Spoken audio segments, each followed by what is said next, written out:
আসলে আমরা ধার্মিকতা দিনদারি বলতে অনেক সময় কিছু আনুষ্ঠানিকতাই বুঝি। আমাদের আসলে ধর্ম তো আল্লাহ দিয়েছেন আমাদের জন্য, আমাদের জীবনটাকে আরো ভালো করতে, সুশোভিত করতে, সুন্দর করতে, বরকতময় করতে, আরো এনজয়েবল করতে। আসলে আমাদের জীবনটা আমরা উপভোগ করব, এটা আল্লাহ চান। শুধু বিষয়টা হলো উপভোগটা হবে সামগ্রিক, আমাদের শুধু যেন দেহই খুশি না হয়, আত্মা, দেহ, মন খুশি হয়, আর হবে সামগ্রিক কল্যাণ।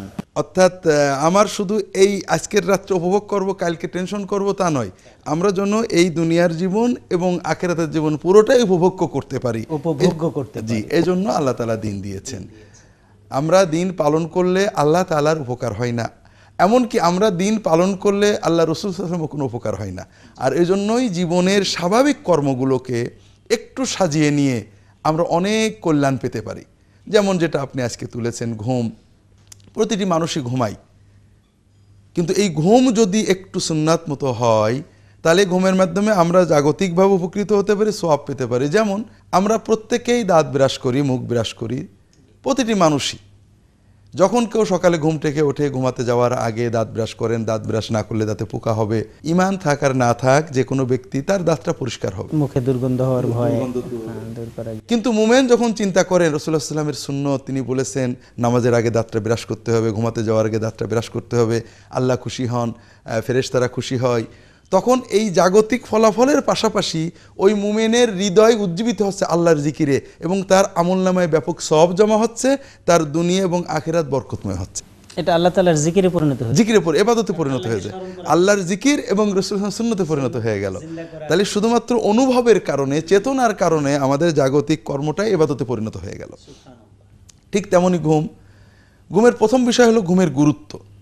আল্লাহ তাআলা কোরআন কারীমে বারবারই ঘুমের গুরুত্ব, জাআলনা নাওমাকুম সুবাতা, আল্লাহ তাআলা বারবার কোরআনে বলেছেন তোমাদের ঘুমকে আমি তোমাদের পরিপূর্ণ বিশ্রাম দিয়েছি।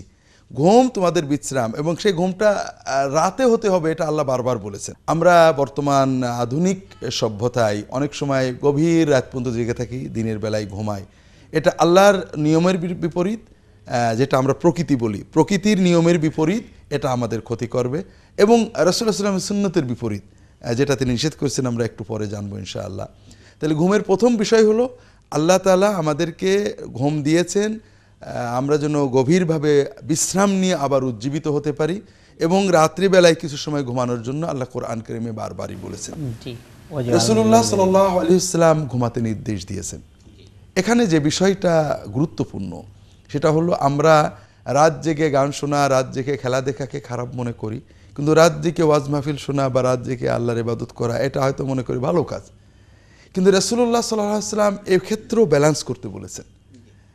অনেক সময় বিভিন্ন ধর্মেও রয়েছে আল্লাহর সাথে সম্পর্কের আবেগে রাতের পর রাত জেগে জেগে ইবাদত বন্দেগী ধ্যানে কাটানো, দিনের পর দিন রোজা অথবা উপবাস পালন, এটা এক ধরনের আবেগ তৈরি হয়, এর মজাও লাগে।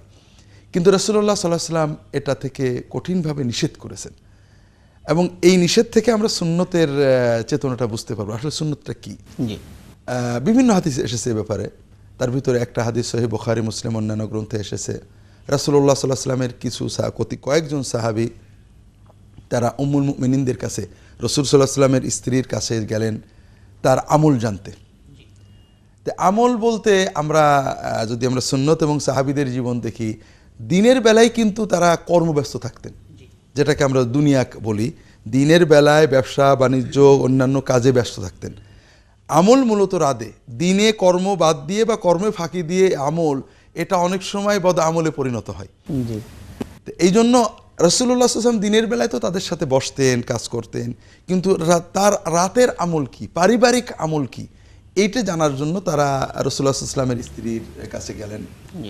যখন সাহাবীদেরকে রাসূলুল্লাহ সাল্লাল্লাহু আলাইহি ওয়াসাল্লামের স্ত্রী তার আমলের কথা বললেন, আমলের কথা কি বললেন এটা আমরা ওই হাদিসে ওইভাবে নেই, অন্যান্য হাদিসে আসেছে রাসূলুল্লাহ সাল্লাল্লাহু আলাইহি ওয়াসাল্লাম রাত্রে সকাল সকাল ঘুমিয়ে পড়তেন, ঘুমানোর কয়েক ঘন্টা পরে উঠে রাত্রে 3-4 ঘন্টা 5 ঘন্টা, অর্থাৎ বর্তমান আমরা সময়ে বলতে পারি রাত্রে 10টায় ঘুমিয়ে পড়তেন, রাত্রে 2টোর দিকে উঠে 3টে 4টে 5টা 6টা ইবাদত বন্দেগী করতেন বা 1টার দিকে উঠে।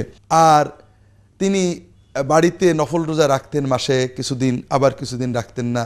স্ত্রীদের সাথে হাসি তামাশা করতেন, গল্প করতেন, তাদের সময় দিতেন, দাম্পত্য আনন্দ উপভোগ করতেন, পারিবারিক কাজ করতেন, নিজের কাজ নিজে করতেন, জুতা সেলাই করতেন, সংসারের কাজে স্ত্রীকে সহায়তা করতেন।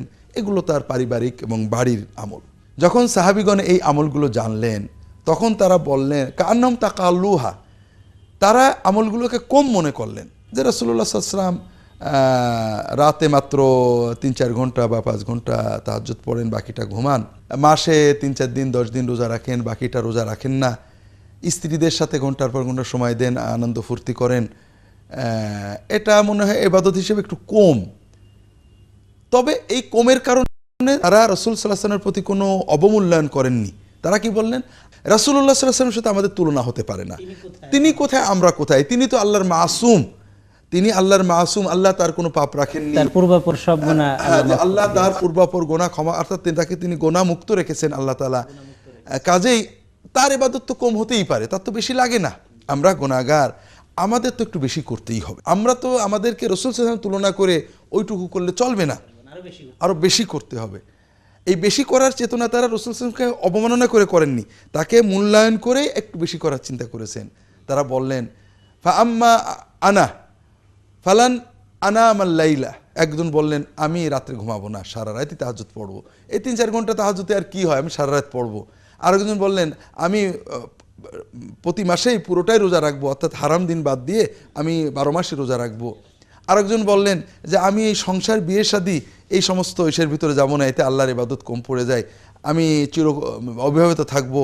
আরেকজন বললেন যে আমি বিছানায় শোবো না, বিছানায় শুলে আরামে ঘুম আসে, আমি বিছানা ব্যবহার করবো না, মাটিতেই শুয়ে কাটাবো।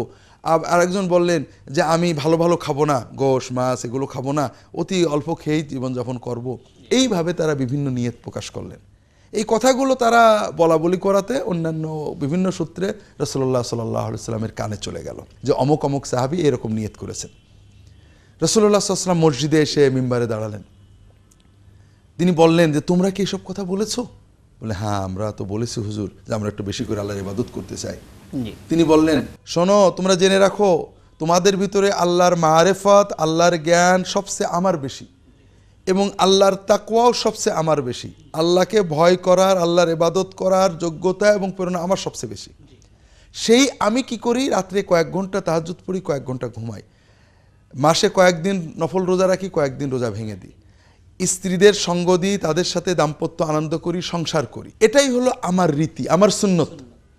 কাজেই কেউ যদি আমার সুন্নত থেকে মুখ ফিরায়, আমার সুন্নতকে ছোট মনে করে, আমার সুন্নতে চলবে না আরও কিছু লাগবে মনে করে, সেই ব্যক্তি আমার উম্মত থাকবে না। যে মোটে তাহাজ্জুদ পড়েনি তাকে তিনি ধমক দেননি, তাকে বলেছেন তুমি তাহাজ্জুদ পড়লে ভালো, কিন্তু যে তার চেয়ে বেশি ইবাদত করতেছে তাকে ধমক দিয়েছেন। এখানে আরেকটা বিষয় খুব ভালো করে আমাদের বুঝতে হবে, এটা আমি পরে বলছি কেন তিনি বলেছেন এটা ঘুমের জন্য, এটা পরে বলবো, আগে সুন্নতটা বুঝতে চেষ্টা করি। ঘুম বাদ দিয়ে ইবাদত করতে কঠিনভাবে নিষেধ করেছেন, আমরা বিষয়টা সংক্ষেপ হলো বলবো, তার আগে সুন্নতটা বোঝার চেষ্টা করি। এই যে কয়েকজন সাহাবী তারা কিন্তু নবীজির তরিকাকে অবমূল্যায়ন করেননি, তারা রাসূলুল্লাহ সাল্লাল্লাহু আলাইহি ওয়াসাল্লামের তরিকাকে ভালো জেনে শ্রদ্ধা করে একটু বাড়াতে চেয়েছিলেন, কিন্তু তারপরেও উনি বললেন এটা অবমূল্যায়ন। কারণ আমরা যখনই সুন্নতের অতিরিক্ত ইবাদত করতে চাইব, দরুদ শরীফ রাসূলুল্লাহ সাল্লাল্লাহু আলাইহি ওয়াসাল্লাম যেটা পড়তেন সেটা আমরা ভালো জানছি, কিন্তু আরেকটু বেশি পড়বো বা আরও উন্নত ভাষায় পড়তে চাই। কোরআন রাসূলুল্লাহ সাল্লাল্লাহু আলাইহি ওয়াসাল্লাম যেটা পড়তেন ওটাকে ভালো জেনে আরও একটু মজা করে জিকিরটা আরও একটু ভালো করে করতে চাই, অথবা রাসূলুল্লাহ সাল্লাল্লাহু আলাইহি ওয়াসাল্লাম লাগতো না আমাদের আরেকটু বেশি, রাসূলুল্লাহ সাল্লাল্লাহু আলাইহি ওয়াসাল্লাম বসে নীরবে জিকির করতেন, আমরা একটু সমস্বরে বা জোরে বা দাঁড়িয়ে নেচে জিকির করলে আবেগ বেশি হবে, রাসূলুল্লাহ সাল্লাল্লাহু আলাইহি ওয়াসাল্লামের কথা আলাদা। এই আবেগ নিয়ে যদি আমরা করি তাহলে কি হবে, ক্রমান্বয়ে এই অতিরিক্ত আবাদতটা আমাদের মনে হবে এটা ছাড়া বোধহয় বেলায়েত হচ্ছে না। আর এটা যারা না করে অবিকল সুন্নত মতো বসে বসে করছে তাদের প্রতি আমাদের একটা অবমূল্যায়নের চেতনা এসে যাবে, আমারটাকে বেশি মূল্য বলে প্রমাণ করার একটা আবেগ আসবে, আর এইভাবে আমরা অবশ্যই সুন্নতকে অবমূল্যায়ন করে ফেলবো। এই জন্যই রাসূলুল্লাহ সাল্লাল্লাহু আলাইহি ওয়াসাল্লাম সুন্নতের অতিরিক্ত ইবাদতে কঠোরভাবে নিষেধ করেছেন। স্যার সারা রাত ইবাদতে কাটানোর যে নিষেধাজ্ঞা আছে, হ্যাঁ এটাই, এই যে রাসূলুল্লাহ সাল্লাল্লাহু আলাইহি ওয়াসাল্লাম কি বললেন, অন্যান্য অনেক হাদিস আছে, সাহাবী অনেক যুবক সাহাবী আব্দুল্লাহ ইবনে ওমর, আব্দুল্লাহ ইবনে আমর ইবনে আস, তারা অনেক সময় এই আবেগে সারা রাত ইবাদত করতেন। রাসূলুল্লাহ সাল্লাল্লাহু আলাইহি ওয়াসাল্লাম বলেছেন, শোনো, সারা রাত ইবাদত করবে এটা হবে না, সারা মাস রোজা রাখবে হবে না, তোমার চোখের অধিকার আছে, অর্থাৎ ঘুমাতে হবে, তোমার দেহের অধিকার আছে, সুস্থ থাকতে হবে, তোমার পরিবারের স্ত্রী সন্তানদের অধিকার আছে, তাদেরকে সময় দিতে হবে, কাজেই এগুলোও ইবাদত, এটাও ইবাদত, সমন্বয় করতে হবে। এই জন্য রাত্রিতে ঘুমানো রাসূলুল্লাহ সাল্লাল্লাহু আলাইহি ওয়াসাল্লামের সুন্নত। কিছু অংশ, এক্ষেত্রে সুন্নত হলো সকাল সকাল ঘুমিয়ে পড়া।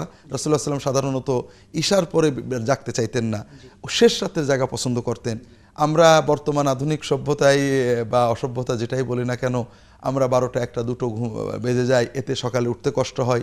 যদি কোনো আল্লাহর বান্দার জন্য সম্ভব হয় যে আমরা সকাল সকাল ঘুমিয়ে পড়ব, তাহলে সেটা খুবই ভালো হবে। এটা হলো ঘুমানোর সময়, টাইমিংয়ের সুন্নত। সকাল সকাল ঘুমানো, শেষ রাত্রে ওঠা, ফজরের আগেও কিছু সামান্য হলো ইবাদত করা, ফজর নামাজ জামাতে আদায় করা। এই জন্যই ফজরের পরে ঘুমানো এটা রাসূলুল্লাহ সাল্লাল্লাহু আলাইহি ওয়াসাল্লাম নিরুৎসাহিত করতেন। হাদিস শরীফে রাসূলুল্লাহ সাল্লাল্লাহু আলাইহি ওয়াসাল্লাম বলেছেন, আল্লাহুম্মা বারিক লি উম্মতি ফি বুকুরিহা। এই ফজরের পরের যে সময়, এই সময় আল্লাহ আমার উম্মত কর্ম করলে কর্মে বরকত দেবে। সুবহানাল্লাহ। আপনারা লক্ষ্য করবেন, যদি ফজরের পরে আপনি কর্ম করেন, কর্মে লেগে যান, যে বরকত আসবে, ফজরের পরে যদি ঘন্টাখানেক ঘুমান, ওই বরকতটা ওই 1 ঘন্টাতে আপনার পুরো দিনের বরকত নষ্ট হয়ে যায়। স্যার, আমরা জানতে চাই তাহলে ঘুমের সুন্নত তরিকা আছে নবীজি সাল্লাল্লাহু আলাইহি ওয়াসাল্লাম তাহলে কিভাবে ঘুমটা শুরু করতেন, কোন কোন আমল দিয়ে, এবং মাঝখানে ঘুম ভেঙে গেলে তিনি কি করতেন, এবং ঘুম থেকে জাগতেন কি পদ্ধতিতে, আমাদেরকে যদি এই সুন্নত। এটা আসলে সবচেয়ে গুরুত্বপূর্ণ বিষয়। আমরা আমাদের জীবনটাকে সুন্নত দিয়ে আলোকিত করতে চাই। ঘুমাতে যাওয়ার আগে রাসূলুল্লাহ সাল্লাল্লাহু আলাইহি ওয়াসাল্লামের একটা গুরুত্বপূর্ণ সুন্নত হলো অজু সহ ঘুমাতে যাওয়া। এটা রাসূলুল্লাহ সাল্লাল্লাহু আলাইহি ওয়াসাল্লাম প্রতিদিন করতেন তা নয়, কিন্তু এ ব্যাপারে উৎসাহ দিয়েছেন। তিনি বলেছেন, যদি কেউ অজু করে অজু সহ বিছানায় শুয়ে ঘুমিয়ে পড়ে, তাহলে আল্লাহ তাআলা 2 জন ফেরেশতা পাঠিয়ে দেন, যারা ওই ব্যক্তির সাথে ওই বিছানায় শুয়ে থাকে। সুবহানাল্লাহ। ওই ব্যক্তি সারা রাত ঘুমিয়ে নড়াচড়া করে, আর 2 ফেরেশতা তার জন্য দোয়া করে। সুবহানাল্লাহ। এবং আমরা জানি যে রাত্রে ঘুমানোর আগে একান্ত পুষ মাঘ মাস ছাড়া অন্য সময়ে যদি সুন্দর করে ব্রাশ করে, মেসওয়াক করে, এটা সুন্নত, অজু করে আমরা শুতে যাই, আমাদের ঘুমটাও ভালো হবে। দ্বিতীয়ত, অজুর পরে কিছু জিকির করে শোয়া। সেই জিকিরটা ন্যূনতম রাসূলুল্লাহ সাল্লাল্লাহু আলাইহি ওয়াসাল্লাম হযরত ফাতেমা রাদিয়াল্লাহু তাআলা আনহাকে যেটা শিখিয়েছিলেন, লম্বা বলার সময় নেই, 33 বার সুবহানাল্লাহ, 33 বার আলহামদুলিল্লাহ, 34 বার আল্লাহু আকবার, বিছানায় শোয়া অবস্থায় এগুলো বলে এরপর ঘুমিয়ে যাওয়া। এটা রাসূলুল্লাহ সাল্লাল্লাহু আলাইহি ওয়াসাল্লাম অত্যন্ত গুরুত্বপূর্ণ মাসনুন নির্দেশ। তিনি বলেছেন, কেউ যদি নিয়মিত স্বামী স্ত্রী এই অভ্যাস করতে পারে, তাহলে তাদের পরিবারে আল্লাহ বরকত দেবেন এবং তাদের সংসার জীবনটাকে সহজ করবেন। এছাড়া সূরা ফালাক, ইখলাস, নাস, এছাড়া সূরা ইখলাস, সূরা ফালাক, সূরা নাস 3 বার করে পড়া, সম্ভব হলে হাতে ফু দিয়ে গায়ে হাত বুলানো, আয়াতুল কুরসি পড়া। এছাড়া কিছু দোয়া রাসূলুল্লাহ সাল্লাল্লাহু আলাইহি ওয়াসাল্লাম শিখিয়েছেন। একটা দোয়া, আল্লাহুম্মা রাব্বাস সামাওয়াতি ওয়াল সাব'i ওয়া রাব্বাল আরদি ওয়া রাব্বাল আরশিল আযীম। আল্লাহ, আমি আপনার কাছে আশ্রয় চাচ্ছি, আপনার নিয়ন্ত্রণে যা আছে এইরকম কিছু যেন আমার ক্ষতি করতে না পারে। কত বড় দোয়া, যে আল্লাহর কাছে সারেন্ডার করবেন, আল্লাহ আমাকে তোমার আন্ডারে দিয়ে দিলাম, তোমার নিয়ন্ত্রণে যা আছে, তোমার নিয়ন্ত্রণে যা আছে, আল্লাহর নিয়ন্ত্রণে সবই আছে, এমন কিছু যেন আমার অকল্যাণ করতে না পারে, আর আমাকে ঋণমুক্ত করে দেবে, সচ্ছলতা দেবে। এর চেয়ে বড় দোয়া তো আর কিছু নেই। জি, আরেকটা দোয়া রাসূলুল্লাহ সাল্লাল্লাহু আলাইহি ওয়াসাল্লাম বলেছেন, শোয়ার সময় সুন্নত হলো ডান কাতে শোয়া। আমরা অনেক সময় ডান কাতে কিবলামুখী হয়ে শোয়ার কথা বলি। আমি অনেক চেষ্টা করছি খোঁজার, জীবিত মানুষের শয়নের ক্ষেত্রে ডান কাতে শোয়াকে রাসূলুল্লাহ সাল্লাল্লাহু আলাইহি ওয়াসাল্লাম উৎসাহ দিয়েছেন, নিজেও শুতেন, কিন্তু ডান কাতের সাথে কিবলামুখী হতে হবে শোয়ার সময়, এটা আমি হাদিস শরীফে খুঁজে পাইনি। সর্বক্ষেত্রে এটা প্রযোজ্য করলে মানুষের জন্য এটা কষ্টকর হবে, এজন্য কমন রেখে দিয়ে তিনি ডান কাতে শুয়ে একটা দোয়া পড়তে শিখিয়েছেন। এটা একটা লম্বা দোয়া। যদি কেউ এই দোয়া পড়ে আর কোনো কথা না বলে এবং তার মৃত্যু হয়, ওই ব্যক্তি ফিতরাতের উপরে মৃত্যুবরণ করে জান্নাত লাভ করবে, এটা হাদিস শরীফে এসেছে। ঘুম ভেঙে গেলে, আমরা লম্বা করব না, আমরা শুরুতে বলতে আল্লাহুম্মা বিইসমিকা আমুতু ওয়া আহইয়া, এই ধরনের একটা দোয়া আল্লাহ। অনেকগুলো দোয়া আছে, আরো কিছু কোরআনের আয়াত আছে, সূরা আছে, যেগুলো ঘুমের আগে রাসূলুল্লাহ সাল্লাল্লাহু আলাইহি ওয়াসাল্লাম পড়তেন। এগুলো আপনারা মাসনুন আমলের যে বইগুলো আছে সহিহ হাদিস ভিত্তিক, এগুলো থেকে জানতে আপনার রাহে বেলায়েত বইতে আমি বিস্তারিত। এরপরে যেটা গুরুত্বপূর্ণ সেটা হলো যে ঘুমের ভিতরে, এটা আমরা অনেকেই বুঝি না, ঘুম হঠাৎ ভেঙে গেছে, কিছুই না, ঘুম ভাঙা অবস্থায় কোনো রকম ওযু করা ছাড়া, গোসল করা ছাড়া, ওই শোয়া অবস্থাতেই রাসূলুল্লাহ সাল্লাল্লাহু আলাইহি ওয়াসাল্লাম বলছেন যে যদি কেউ লা ইলাহা ইল্লাল্লাহ ওয়াহদাহু লা শারীকা লাহু লাহুল মুলকু ওয়া লাহুল হামদু ওয়া হুয়া আলা কুল্লি শাইইন কাদির, সুবহানাল্লাহ ওয়ালহামদুলিল্লাহ লা ইলাহা ইল্লাল্লাহু আল্লাহু আকবার লা হাওলা ওয়া লা কুওয়াতা ইল্লা বিল্লাহ, এই বাক্যগুলো যদি কেউ বলে, রাসূলুল্লাহ সাল্লাল্লাহু আলাইহি ওয়াসাল্লাম বলছেন, তাহলে সে দুটো ফায়দা পাবে। যদি এই বাক্যগুলো বলার পরে সে যে কোনো দোয়া করে আল্লাহর কাছে, ওই অবস্থায় বিনা অজুতেই আল্লাহ তাআলা তার দোয়া কবুল করে। সুবহানাল্লাহ, কত চমৎকার সুযোগ আমাদের জন্য। আর যদি সে ওই দোয়াগুলো বাক্যগুলো পড়ার পরে উঠে ওযু করে তাহাজ্জুদ পড়ে, আল্লাহ অবশ্যই তার তাহাজ্জুদ কবুল করবেন। এরপরে ঘুম থেকে জাগার সুন্নত রয়েছে। ঘুমাতে হবে আল্লাহর প্রশংসা দিয়ে। আমরা জীবনকে পজিটিভ করব, ঘুমানোর সময় আল্লাহর প্রশংসা করে ঘুমাবো, যে আল্লাহ তুমি দিনটাকে খুব ভালো কাটিয়েছো, খুঁটিনাটি অসুবিধা ছিল কিন্তু তোমার নিয়ামত অনেক ছিল, আলহামদুলিল্লাহ। আর ঘুম থেকে উঠে রাসূলুল্লাহ সাল্লাল্লাহু আলাইহি ওয়াসাল্লাম প্রথম কথা বলতেন আলহামদুলিল্লাহ, আল্লাহর প্রশংসা, যে আল্লাহ তাআলা আমাকে নতুন জীবন দিলেন।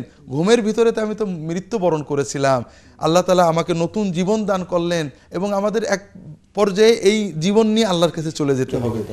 এই যে অনুভূতি, ঘুম আমরা ঘুমাই স্বাভাবিক, ঘুম থেকে ভাঙি স্বাভাবিক, কিন্তু এটাও যে আল্লাহর বড় একটা নিয়ামত, তাহলে আমাদের বুঝতে হবে আল্লাহর প্রতিটি নিয়ামত হৃদয় দিয়ে অনুভব করতে হবে। এবং ফজরের সুন্নত ঘরে পড়া, ফজরের সুন্নত আদায় করে মসজিদে হেঁটে যাওয়া, হাঁটার সময় কিছু দোয়াও রাসূলুল্লাহ সাল্লাল্লাহু আলাইহি ওয়াসাল্লাম শিখিয়েছেন, এগুলো সবই ঘুমের সাথে জড়িত।